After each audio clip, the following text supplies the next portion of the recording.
This is episode 457, and I want to use this opportunity to talk about 457 plans. These are retirement plans for municipal organizations.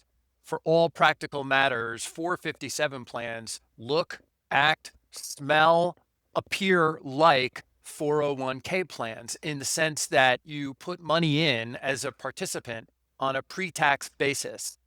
There is no company match because you work for a municipal organization, like a hospital, or you're a police officer or some kind of organization like that.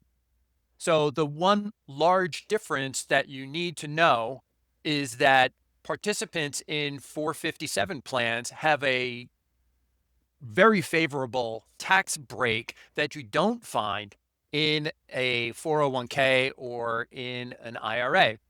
If you take money out of a 401k plan or an IRA account before age 59 and a half, of course, the money is going to be taxable income to you, but also get layered on top of that a 10% tax penalty on top of that.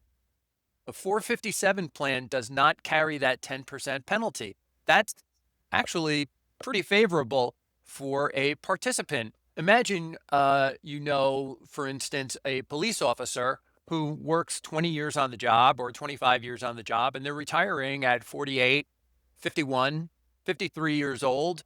If they were in a 401k plan or had money in an IRA, if they try to take money out of that, not only is it going to be taxable income, but they'd have a 10% penalty on top of that. A lot of these police officers retire at those kind of ages after 20 or 25 years.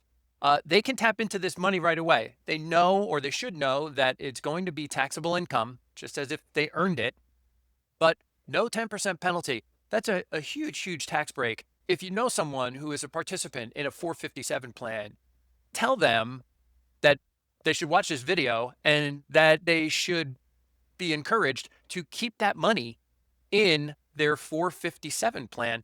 The 457 plans are for larger organizations are a pretty effective way to have this money compound at a very low cost. Some of these plans are huge, like the New York State Deferred Compensation Plan. That is the single largest deferred compensation plan at the present time. It's the largest deferred compensation plan in the United States. I can tell you that that plan has some of the lowest expenses I've ever seen for a workplace retirement plan. But yet people every day retire before 59 and a half, and they roll this money into an IRA. I just don't understand how that makes economic sense for someone like that. They're giving away a huge tax break. So with episode number 457, I wanted to talk about 457 plans, deferred compensation plans.